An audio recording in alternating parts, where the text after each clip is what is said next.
Chapter 1. Mr. Murdstone. I disliked Mr. Murdstone the first time I met him. Perhaps I was just jealous, or perhaps it was more than that. Certainly he was a handsome gentleman, with dark hair and dark whiskers, but there was something in his eyes that made me feel uneasy. He began to call at our house, and then my mother started putting on her prettiest dresses and going out in the evenings. One such evening my nurse, Peggotty, suggested that I go with her to visit her brother in Yarmouth for a fortnight. I agreed immediately, happy at the thought of an adventure. I did not realize how different things would be on my return. The day of our departure soon arrived, and Peggotty and I climbed into the carrier's cart that was to take us to Yarmouth. My mother and I kissed each other, and we both cried. When the cart started off, she ran after it to ask for another kiss. As we rode away, I saw Mr. Murdstone speaking to her disapprovingly, and she lowered her head submissively. I shall never forget that holiday. Peggotty's nephew, Ham, was waiting for us when the cart set us down. He swung me on his broad shoulders and took us to their home. The Peggottys lived in a boat that had been taken from the water and made into a small, cosy home. For a young boy like me, it was magical. My nurse's brother, Mr. Peggotty, greeted us warmly and introduced little Emily, his niece. Both she and Ham were orphans. She was about my age, with blue eyes and curls, and I quickly became devoted to her. When it was time for me to leave, we were both inconsolable. As we approached home, however, I became excited about seeing my mother again. She was not at the gate to greet me, and Peggotty led me into the kitchen. Now I was worried. "Where is Mamma, Peggotty?" "What has happened?" "She isn't dead, is she? Like Papa?" Tears filled my eyes. "Good gracious, no, Master Davy," she replied, shocked. "But there is something I must tell you. You have a new Pa. Come and see him, and your Mamma." We went into the best parlour. My mother was sitting on one side of the fireplace, and Mr. Murdstone sat on the other. As soon as she saw me, my mother smiled and hugged me timidly. "Now, Clara, control yourself," Mr. Murdstone said. She kissed me, avoiding looking at me under Mr. Murdstone's watchful eye. As soon as I could, I went to my room. Miserable, I thought of how different things used to be, how loving and affectionate my mother had been under Peggotty's indulgent eye.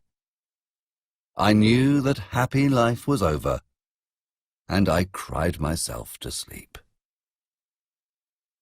I was awoken by my mother and Peggotty, who had been looking for me. "Davy, what is the matter?"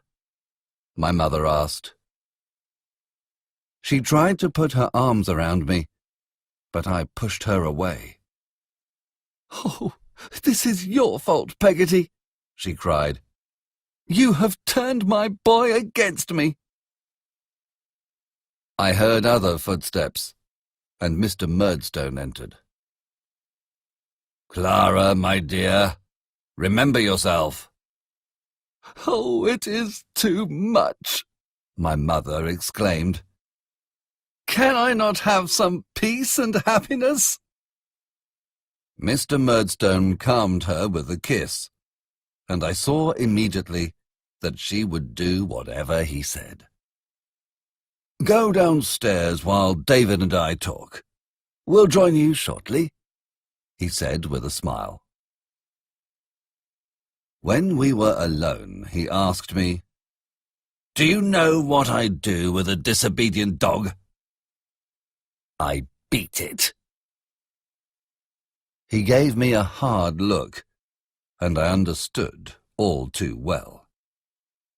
"Now, come downstairs and do not displease your mother or me again." After dinner that evening, Mr. Murdstone's sister arrived. She was dark, like him, with the same stern look, but had a large nose and thick eyebrows which almost met in the middle.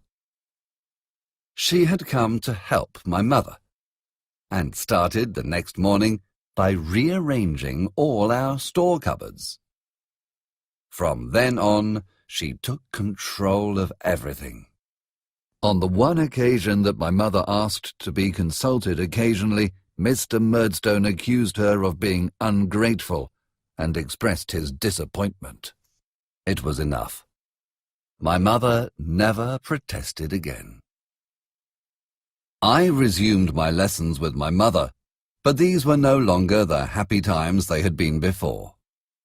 Mr. and Miss Murdstone were always present, always ready to criticize my mother for her lack of firmness with me, and myself for every mistake. Mr. Murdstone made me nervous and forgetful. My mother, in turn, became anxious. When she thought no one was looking, she tried to help me, but was immediately rebuked by Miss Murdstone.